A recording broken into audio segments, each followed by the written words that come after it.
Going to be going through a brief overview presentation that talks about the 4 tips for automating your oncology workflows, and then we'll move from there into a very brief overview of our tools that we are using and give you an idea of how we approach the market and see if this might be of benefit to you.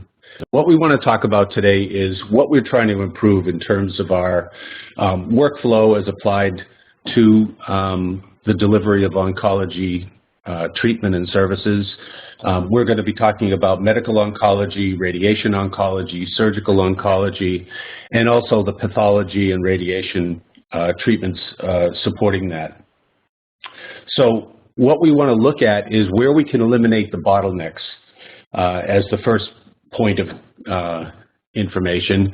The second thing is when we have information flowing into our environment for patient treatment, decision support, and so forth, we want to be able to get to that quickly and act on it in a timely fashion. The third thing is, above all, we want to eliminate the data entry wherever possible. In most organizations, you don't have dedicated data entry personnel, so your coordinators are going to be the ones that are putting the information into the system. And lastly, once that information is in the system, how can you maximize that for your providers as well as for your researchers and do that in a HIPAA-compliant fashion so that that information is available to the health information exchanges, it's available throughout your network, and most importantly, to the providers.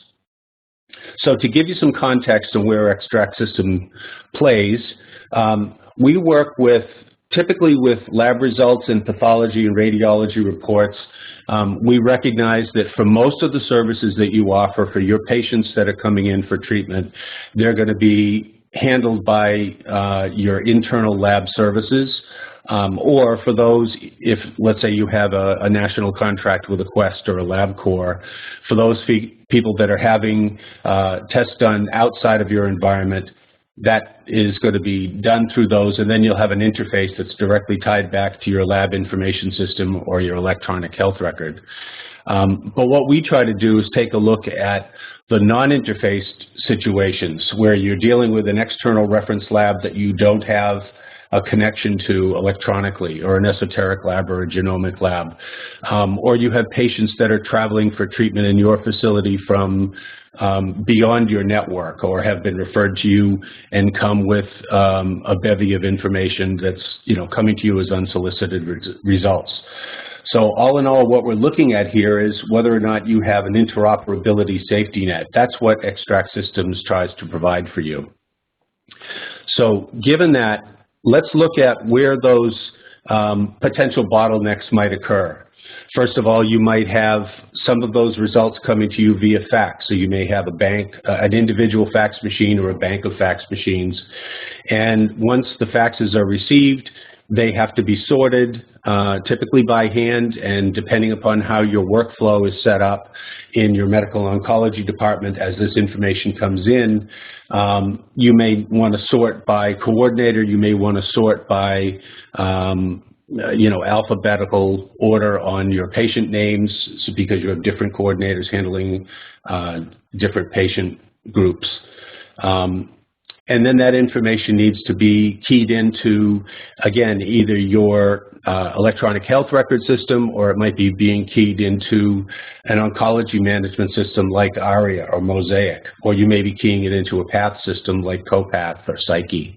So we want to make sure that we identify where those bottlenecks occur.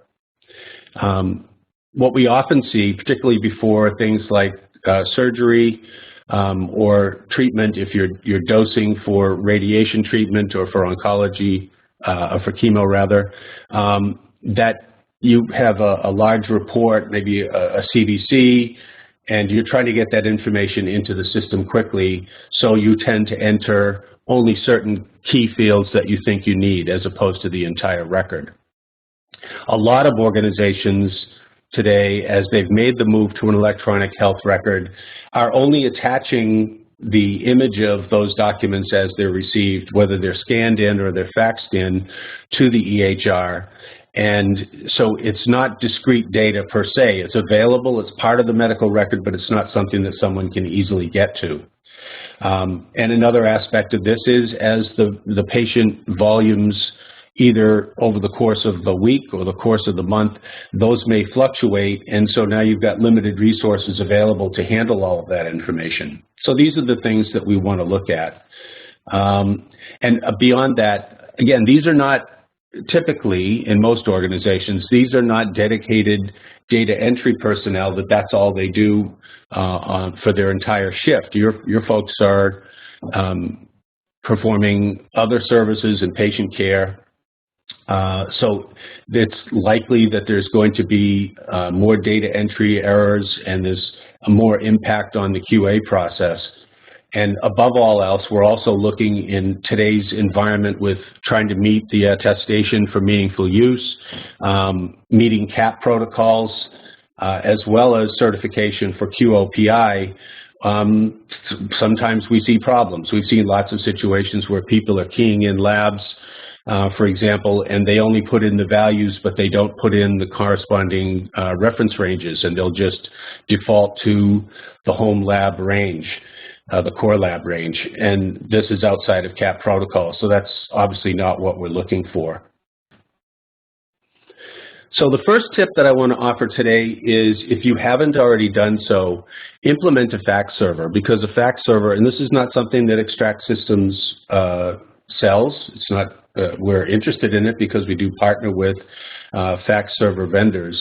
But what's important is that if you have these faxes coming in to supply lab results from these non-interface labs, it's going to make it available to you quickly. It's already electronic as it comes in off of the line, if you will, and it allows you to route the document to the right person quickly.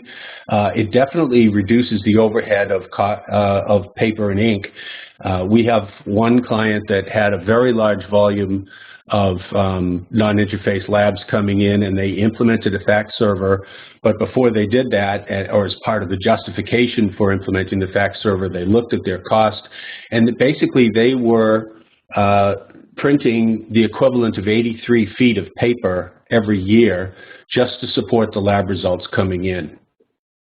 So this is a much more efficient way to route the documents. Again, they're already electronic, so if you print them out, sort them, and then scan them back in, now you've got a level of degradation that are more difficult to read.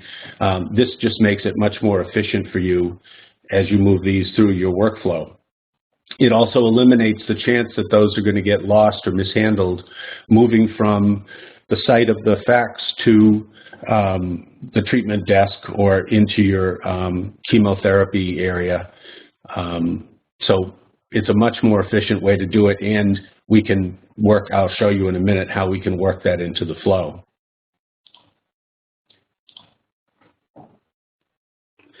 The second step I want to talk about is how you can automate that process by sorting. So there are tools available from Extract Systems as well as other vendors that can perform automated document classification. It knows that it's a lab result coming in, or it knows that it's a prescription refill or some other kind of document. And once that has been properly classified, then you can triage it so that that can be routed, as I mentioned earlier, by alphabetic recognition of the patient's last name or to a specific individual for review. We've done this quite a bit in the transplant space, where you might have a line coming in for faxes, but it may be you want to direct it to the kidney team or to the heart and lung team or to the pancreas team. So this is a means of setting things up for your workflow in an automated fashion. It also helps if labs come in and there are multi-patient or they're mixed labs. You can easily paginate. It's a separate tool, but you can paginate those documents so you can break them apart and they're handled. You don't have any crossover of patient data, and you keep it all clean. And just as a quick reference point here, again, you have the fax server lines coming in, you have a queue coming off of that, and we use document classification to identify what that represents and cull out the junk faxes that might come in during the course of the day from the local sub shop and so forth, and then route that into the flow where it's required. So the information is available quickly. It's more or less a clean image because it hasn't gone through the paper process and rescanned again, and you've identified it and it can move to its purpose.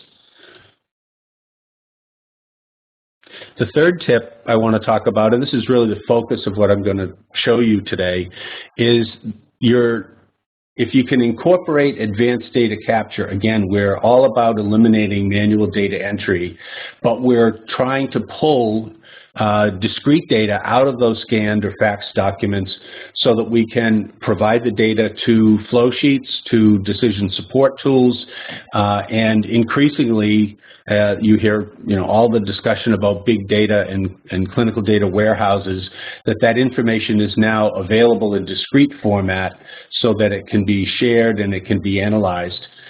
This is going to become increasingly important as we move more and more organizations to accountable care and really trying to track the outcomes so that not only on an individual case basis, but on a hospital-wide basis and in terms of reimbursements from Medicare, for example, that data is available without having to really reinvent the wheel.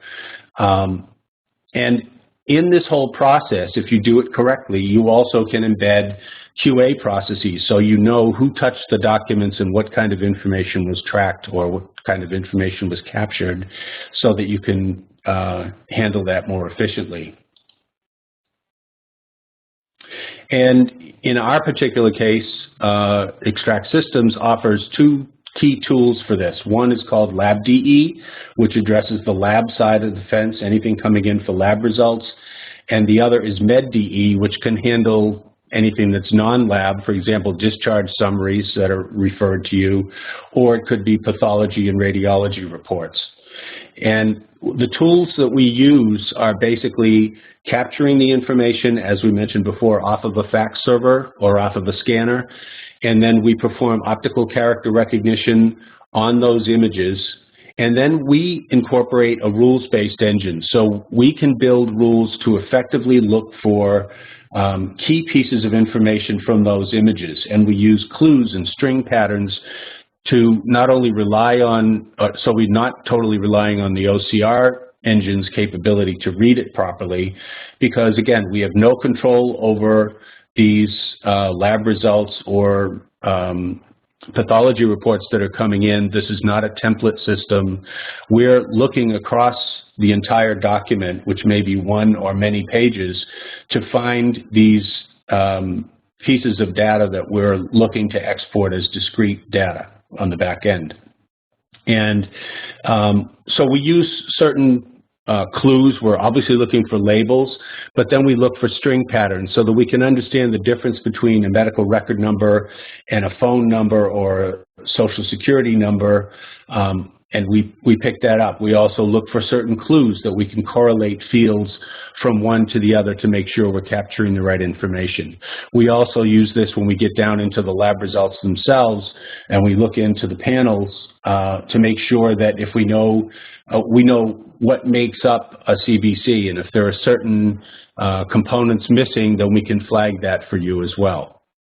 So that's our approach to this. And it's important to note that we're capturing the patient demographics, we're capturing all of the test information, the test names, orders, dates, and times, and the ordering physician. We also will capture all of the results. So not just the values, but we capture also the units of measure, the reference ranges, any flags, and footnotes associated with particular line items. Here's the user interface. And in the user interface, we have the image on the right-hand side, and we have a data entry panel on the left. So everything that we capture from the image, we can move over to, or is automatically going to be moved over to its corresponding place on the data entry panel. And in this particular case, this panel can be set up to look like whatever you want, depending upon what your need is. So that's part of our delivery services to you, is to set it up in a way that's going to be easy for your folks to use. So we also validate the information by doing lookups. We have lookup tables for, say, a lab. If you know what the performing lab is, by capturing it from the name of the lab, that's great, but oftentimes, because they're embedded in logos and things, we'll use the lab address and then tie that back to the lab name so we can put that in the output. And we use crosswalk tables. If we have a provider name, we can correlate that with a provider number that's in a database table and then feed that. So it's a simple to use interface. Typically people can pick it up in 20 minutes to a half an hour. It's easy to cross-train staff. And above all else, we're trying to capture as much as we can in an automated fashion. And typically we strive for 80 to 85% of the 100% of fields that you're trying to pull from that form. And what we mean by that, and why it's around 80 to 85%, is because, again, we have no control. Faxes might be coming in that are dirty or skewed, and so there may be some things that you want to verify and hand check above and beyond what has been properly recognized by the software. But above all else, it enforces data entry standards. So every time you're capturing information, whether it was brought in from our system or your coordinators, as they're keying them in, do it properly, it's going to force you to follow the same standard. So you really do have synoptic data associated with these records. On the MedDE side, now we're talking about abstracting synoptic data from these reports. So we can go into the report and look for certain keywords or phrases so that we can pull out the pathologist and the lab name and address, the gross and microscopic descriptions and any comments, as well as obviously the diagnosis, and then put that out in a synoptic format so we can meet the criteria for particularly for meaningful use, but obviously to make this data available in an easy-to-read fashion for your providers. And you'll see that the screen looks somewhat like the LabDE screen I showed you a minute ago, and I'm going to show this to you live in a minute. But what we're doing is going through essentially the same process of OCRing and then applying the rules base, but these are going to be a different set of rules that are looking for different criteria and pulling those phrases out a little bit differently from a broader narrative. And I'll show you when we get to the live product, but what you're seeing here is a black and white. Obviously the specimen stain doesn't, or the smear doesn't look very good here, but the new version of the product, version 10, is coming out very shortly, and that will allow us to display in color. So it's going to be more meaningful in the presentation. The important thing to note also is that not only can we find all that information on the faxed or scanned images that come into the system, but we use HL7 messaging on the output side, so we can go to any EHR or specialty management program. As I mentioned earlier, if you're using ARIA or Mosaic, or you're going out to Copath or Psyche or Beacon, we're agnostic to any of the back-end systems. So you don't have to have your IT folks build something. You don't have to have a third-party vendor build an interface, and those can get quite costly to build and maintain. So we're providing a simple HL7 messaging that can be ingested by any of these back-end systems. And we can do it to multiple targets as well. So we can go to your EHR, we can send it to your oncology management software, and we can also send the image with metadata out to a document management solution that may be attached to the electronic health record. For example, we see a lot of, in Epic implementations, we see Highland OnBase as the document management solution that's attached to that, because they partner quite a bit.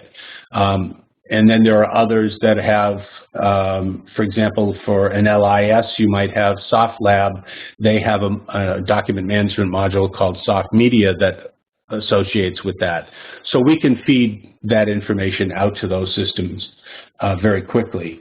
So overall, what we're after here is obviously reducing the amount of labor required to manually key this information, making sure that the interfaces are maintained from one system to another, helping you get attestation for meaningful use, as well as meeting other criteria that you specifically have in oncology like QOPI.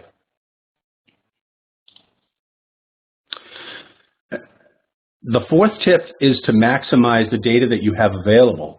So now that the system, that data has all been extracted from the page and is fed to your EHR or your management system, now it's important to be able to use that. So you can take that HL7 messaging and reformat it to a NACER format so you can put it into your registry or to report to the NCDB, particularly if you're a SEER organization.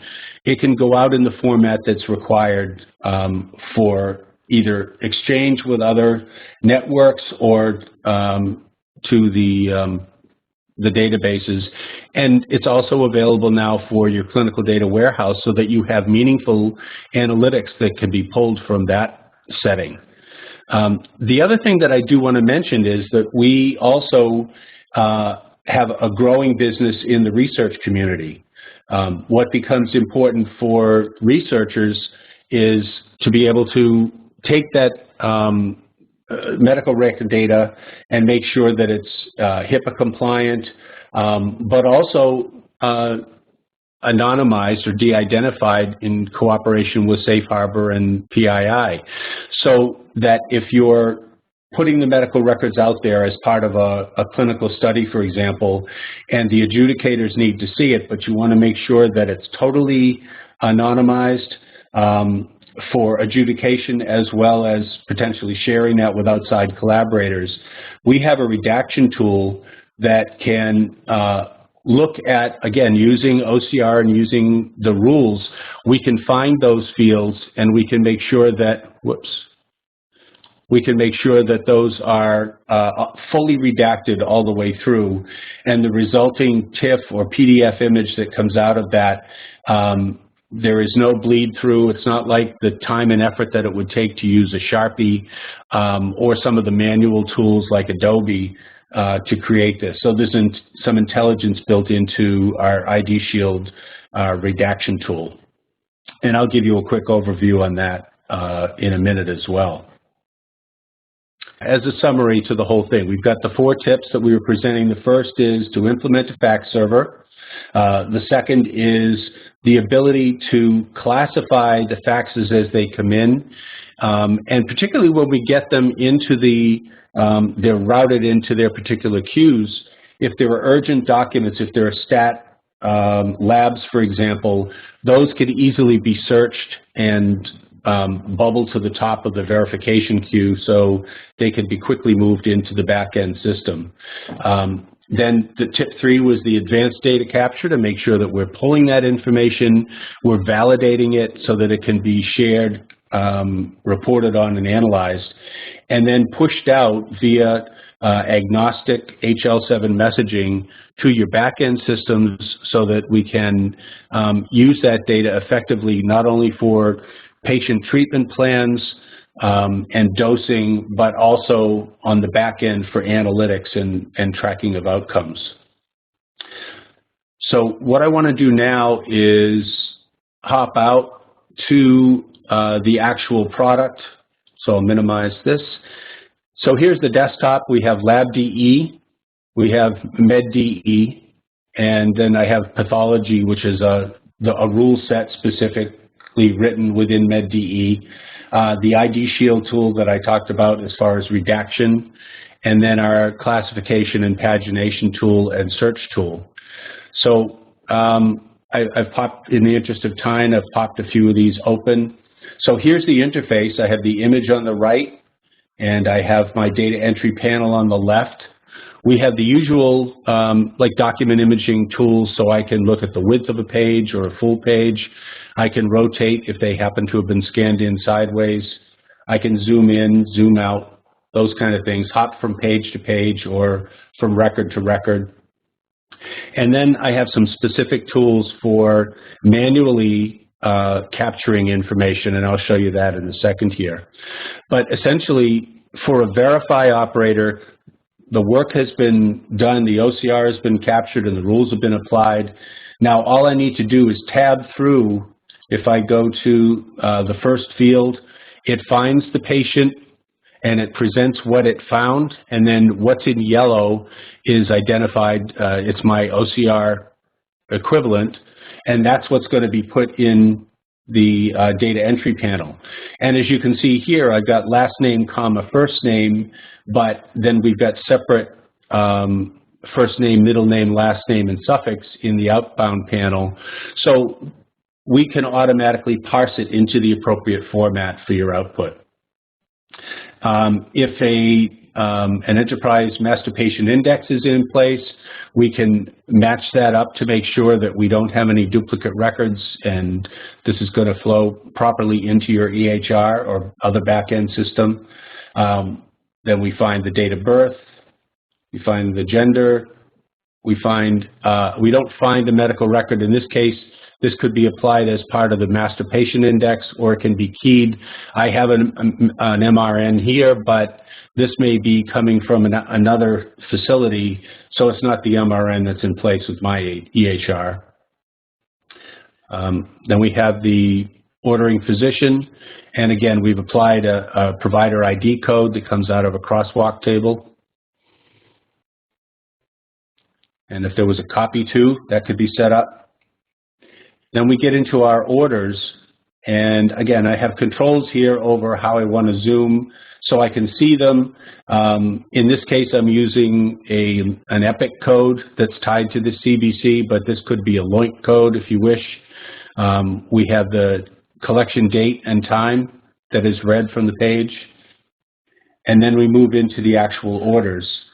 Here again, I'd probably paste in or it would be captured as a result of the link to the master patient index. Capture the result date and time, rather. Here's where it found the lab. And then we move into the actual test. So when I get down to my WBC, it's going to find the value, it's going to find the units and the reference ranges and any flags. It will also look at the value against the reference range and indicate where a flag is missing if one's required. I'll just pop down here as an example. We have an exclamation point.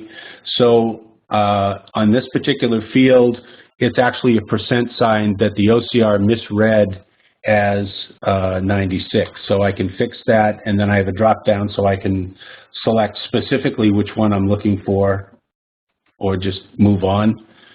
Show you another example here. Okay, so that one's pretty clean. So this is what the verify operator needs to do, is just step through each one of these, and my eyes don't have to go back and forth from one panel to the other because everything I need is right here. And what's going into this panel is what's in yellow here. So I can look at the images on the lab and then pick up the appropriate value. So that's a matter of just tabbing through. We will also look at and build crosswalk tables for the names of the actual components and make sure they're in sync with what you have in your backend so that the nomenclature is consistent and everything's normalized. So once I get to the bottom of this one, then I will move over to the next order, the CBC, another CBC. And so that's the process of stepping through. Here's an example I want to show you for this basic metabolic panel, it's missing a component. So it's gone to that, or it's added a component. So we want to make sure that everything that's part of that is indicated. So if I hover, it says it's missing a mandatory test for chloride, calcium rather. So we want to make sure that all of the information has been properly picked up, and that's what we're validating.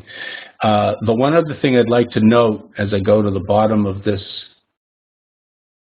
let me make sure I have one. I don't have a footnote on this one. Let me find another one of these tests. Okay, so if I zoom out, and if I have a note that I'd like to include as a comment on a particular test, come to the calcium and I come down to the note. It's possible with this swipe tool, once I click that, anything I touch with the with this swipe tool is going to be automatically OCR'd. So it picks that up and places that into the comment field. So I don't miss anything. Those are all picked up. And that's kind of the tool that we use in the MedDE. So when we do the abstraction from the pathology, that's how that's picked up. All right. So enough on that one. Let me hop over to the pathology. And as I mentioned earlier, the new version that's coming out is going to display in color, so it's more meaningful. But what we're really after is the data itself. So as I scroll through, it's much the same mechanism that you saw in LabDE, but now I'm able to go through and pick up, in this case, the accession number and the specimen site. And then once we get through this and I validate the information that's been pulled, this can move on to be placed into an HL7 message in synoptic format. So it can go out to your COPATH system or out to your EHR in a formatted fashion so that it's better, more legible, and easier to get to for your providers. The third one I wanted to show you is the redaction tool. And so, again, you see kind of the same thing. In this case, if I'm redacting a medical record that may be 300, 400 pages, I might turn the thumbnail on so I can quickly pop down through or grab certain pages where there are things that have been redacted, or I can turn that off. And then I have a magnifier tool, which is also available in the other products. But as I go through each field, I want to be able to see it clearly. So, frankly, that drives me crazy, but if I step through each of these fields to make sure I've got a patient name, any MRNs, location, if I want to redact the doctor's name, again, I can use that swipe tool to go through and automatically redact. If I use the rectangle tool to redact something, and hold the shift key down after I've redacted, I can make the box as big as I want, but when I let go, it's going to snap tight to it. So I don't overwrite or redact something that I don't want to overwrite, but I make sure that I get exactly the information and make sure it's completely blanked out. We also have an angle tool, so if I had a stamp, and I don't think I do on this image, but if I had a stamp on the document that was on an angle, I could carry over that, and by using my mouse wheel or by the plus and minus on my keyboard, I can widen the size of that redaction. And as I tab through each of the values that it's finding, I've picked up all the order numbers, I've picked up any URLs, again, the patient name, here's the logo, I want that to be anonymized as well. All I have to do, it didn't find it exactly, it's not quite sure, so it's a low confidence read that it may be the logo, but it's a point of interest, so it stops me on that. All I have to do is hit the space bar, and now that's redacted. So as I save this and move on, it will put it out as a fully redacted document. Here's an example of a bit nastier one, but it's still using the labels on the form in the blocks. It's able to identify the certain things that need to be redacted on that. So that's how our product works. Let me minimize and go back to the presentation. And just to sum up,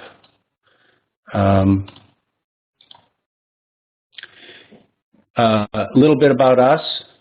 Extract Systems was founded in 1998. We're headquartered out in Madison, Wisconsin. We have sales offices in San Diego, Milwaukee, and Boston, where I am. We have all of our development done in the Madison office, and all of our professional services and customer services all out of the central office. So we're pretty centrally located for handling things throughout the country.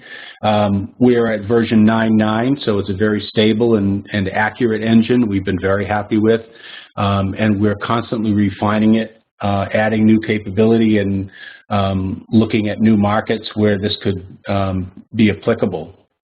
And as you can see, we've got a pretty good cross-section of organizations here, labs, transplant organizations, and increasingly oncology, which is why we wanted to come to you folks today to see if there might be some benefit that you see in establishing not only our tools, but our approach so that we can consult with you to improve your workflow. If you have any questions after this, and I'm going to open it up for questions in a moment, if you have a question, please put it into your chat box and we'll address those. There's my name and number, and I'm complimented by Anthony Arciniega, who's in San Diego. So with that said, please give us a call. We will be following up just to see if maybe something popped into your head after the fact, but we really appreciate your time today. Hopefully you found this beneficial, and we'd love to speak with you again. So thank you so much for your time, and have a good day.